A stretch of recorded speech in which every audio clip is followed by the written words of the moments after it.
जय श्री राम। कैसे हैं आदरणीय मित्रों आप? मैं लक्ष्मीपुत्र डॉक्टर कुमार गणेश इससे कुमार से के इस एपिसोड के साथ हाजिर हूं आपके साथ आपके सामने। मित्रों, सवाल और जवाब, जीना इसी का नाम है। और जीना इसी का नाम है तो फिर जिंदगी से कोई सवालों से कैसे भाग सकता है? और सवालों के रूप अलग अलग होते हैं। हर सवाल जवाब मांगता है, हर जवाब का एक सवाल होता है। बिना सवाल के जवाब नहीं हो सकता। और सवाल होता है इसलिए कि उसके जवाब दिए जाए, उसे जवाब मिले। सवाल तो नहीं, लेकिन एक निवेदन आपके सामने मैं रखना चाहूंगा कि भाई, ये आपका अपना चैनल है और हमारा वादा है। हमारा वादा मतलब आपकी तरफ से भी मैं वादा कर लेता हूं कि इस चैनल के माध्यम से देश दुनिया के मजेदार जानकारी वाले किस्से आपके सामने रखता रहा हूं, रखता रहूंगा।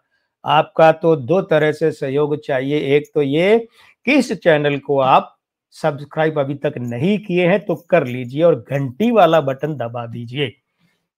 दूसरी बात यह कि इस चैनल को अधिक से अधिक प्रचारित प्रसारित करें, जिससे इसे पूरा का पूरा एक विस्तृत धरातल मिल सके। ठीक है ना? अब देखिए क्या होता है कि सवाल और जवाब, तो शुरू कर रहा हूं आज का किस्सा। छोटी छोटी बातें हैं, लेकिन हर छोटी बात जीवन में एक बहुत महत्वपूर्ण जगह रखती है। तो ये भी रखती है। सवाल सिर्फ चार, मात्र चार सवाल, लेकिन चार सवालों के दिए गए जवाबों ने एक आदमी को हिंदी सिनेमा का बेताज बादशाह बना दिया, कोहिनूर बना दिया, बैराग पैदा करते हुए भी आदमी बना दिया, ज्वार भाटा लाते हुए मेले में लाया, मेला दिखाया, मिलन करवाया, राम और श्याम बनाया। लेकिन हिंदी सिनेमा पर राज किया इस बंदे ने। और सबसे बड़ी बात क्या है? सबसे बड़ी बात यह है कि इस आदमी ने सिर्फ चार सवालों के दम पर यह सब कुछ कर दिया। देखिए सवाल क्या है। नहीं, चलिए पहले मैं आपको ले जाता हूं नैनीताल, उत्तराखंड का बहुत महत्वपूर्ण जिला नैनीताल ले जाता हूं। और नैनीताल में वहां क्या हो रहा है, या ठीक है ही कह दूं तो ज्यादा अच्छा है। वहां ये हो रहा है कि हिंदी फिल्मों की तब की महारानी, अभी नाम नहीं बताऊंगा, अभी आप सोचिए कौन थी वे। हिंदी फिल्मों की तब की महारानी जो है वो बैठी है और उनके सामने एक नौजवान बैठा है। और नौजवान जो है उसकी उम्र आप मानिए उस समय 21 बरस की उम्र उस नौजवान की। हाँ, 21 बरस का तो नौजवान ही हुआ। और वो हिंदी सिनेमा की महारानी बैठी हैं और वो पूछ रही है उस नौजवान से, क्या पूछ रहे हैं?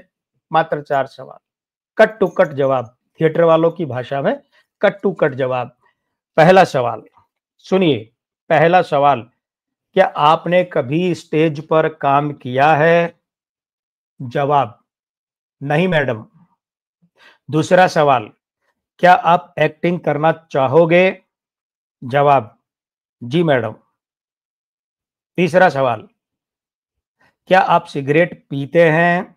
जवाब, नहीं मैडम। चौथा सवाल, क्या आप उर्दू अच्छी तरह बोल सकते हैं? जवाब, जी हाँ मैडम। बस, खत्म।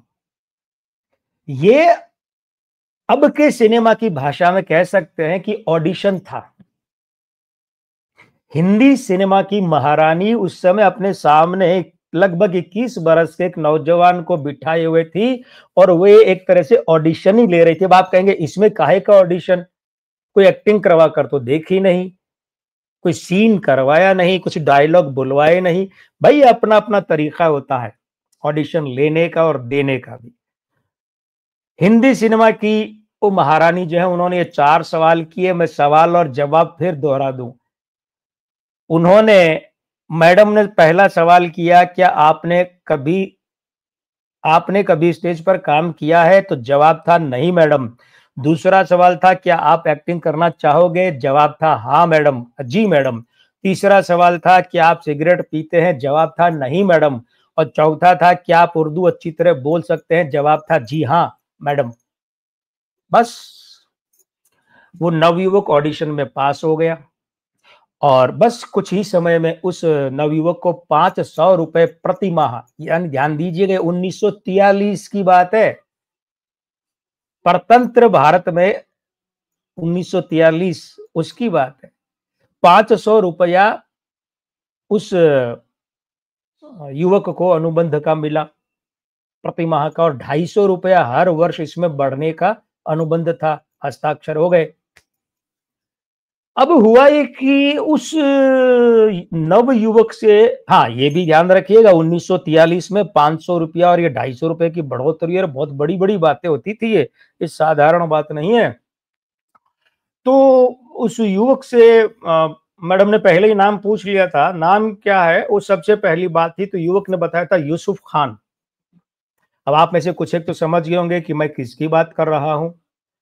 क्या जवाब मिला? यूसुफ खान। फिर ये 4 सवाल हुए। तो उसके बाद जब मैडम संतुष्ट हो गई तो मैडम ने कहा कि देखिए ये जो आपका नाम है ये हिंदी सिनेमा के हिसाब से फिट नहीं है, जच नहीं रहा है, मुझे जम नहीं रहा है, मैं आपको नाम कुछ और देती हूं, आप उसमें से नाम चुनिए। तो उन्होंने 3 नाम दिए, जहांगीर, वसुदेव और दिलीप कुमार। वासुदेव नहीं, वसुदेव, भगवान श्री कृष्ण के पिताजी का नाम। वासुदेव तो वसुदेव का पुत्र होता है। तो जहांगीर पहला नाम दिया, वो दिलीप कुमार को जमा नहीं। दूसरा नाम दिया वसुदेव, दिलीप कुमार को वो भी नहीं जमा।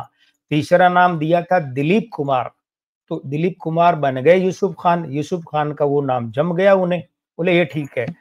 तो इस तरीके से हिंदी सिनेमा में पदार्पण हुआ दिलीप कुमार नाम से एक नए अभिनेता का। और जनाब आली 1944 में इनकी पहली फिल्म रिलीज हुई ज्वार भाटा।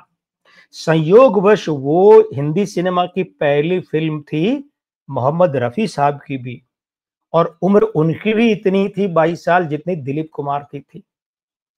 और रफी साहब की जब बात करेंगे तो वो बात अलग से करेंगे ही करेंगे। तो फिर क्या हुआ?